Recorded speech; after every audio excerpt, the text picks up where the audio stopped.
So this session will be the NumPy lab work. It's more than 60 examples. Once a while again, we may have students run the code.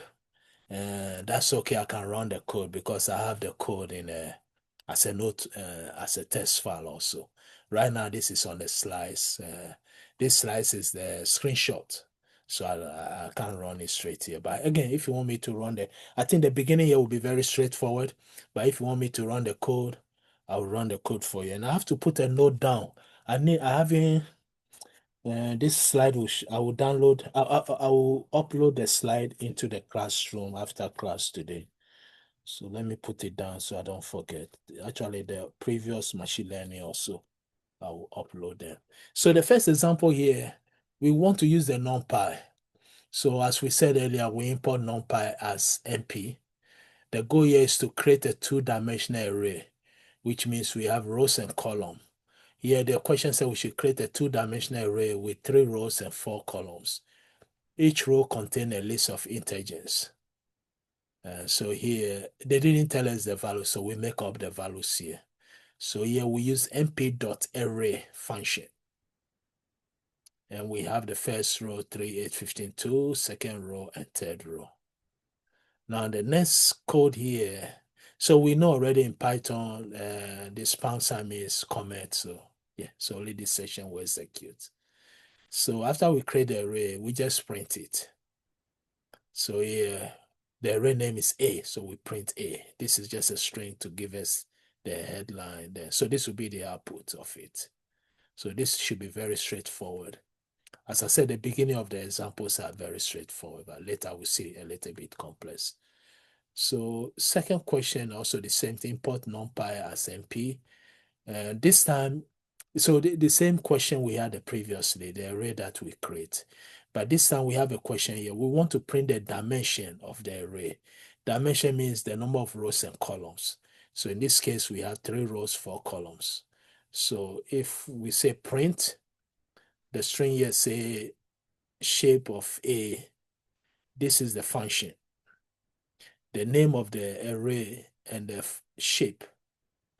So a.shape will give us the result. In this case, the function will be 3. I say the function, sorry.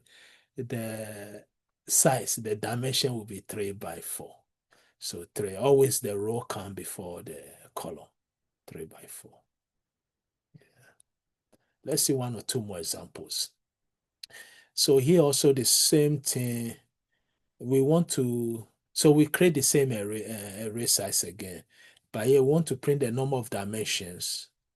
This time is a little bit different. We are printing ndim. Ndim returns the number of dimension, that is the axis of the array.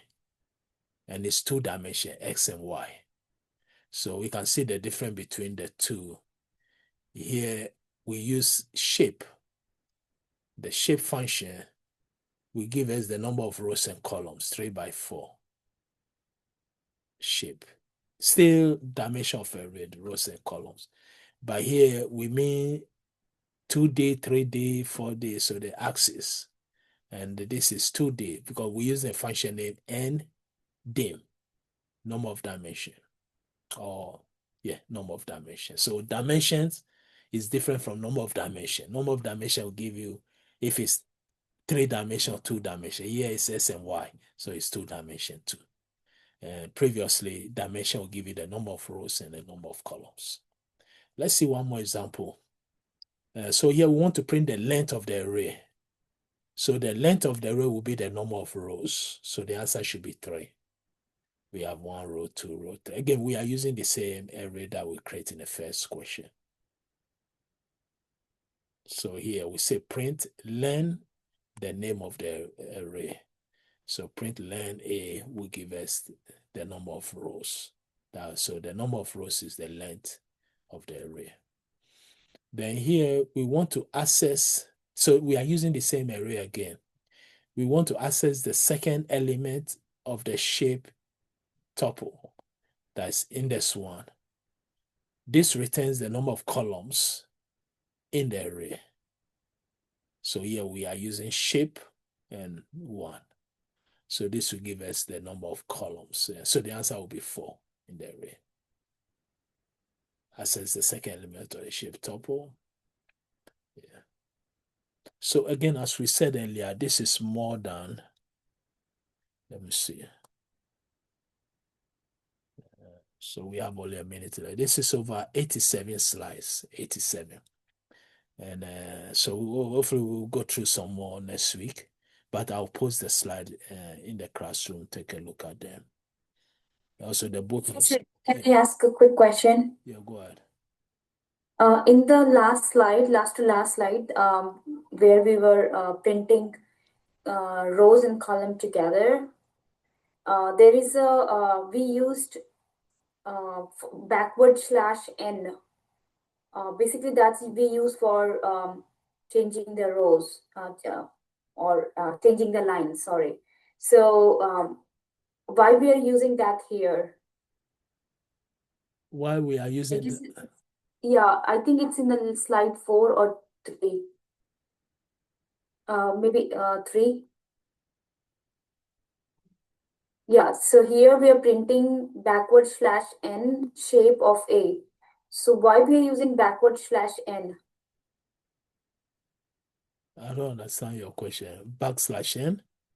Yes, why we are using that? So /n is in computer science, it just means new line. Yeah, new line. Yeah, so, that's the escape sequence. Changing the line, we're just calculating how many lines are there, right? Yeah, we just, it's software. We don't have to put it there. Yeah, I understand. Yeah. Okay. So like we have /n/t/r return carriage. I said, yeah. Okay, so what I want to mention, I even forgot what I want.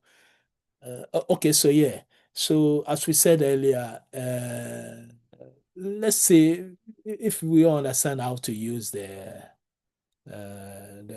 Jupyter, hopefully next week we can go through. So this is just examples also here. The same code, we can run it here. So again, time is against us. Actually, we are already 2 minutes late, so we have to end the class now. So any question before we leave? Okay, so what will happen is that, again, if you can do the assignment for this week,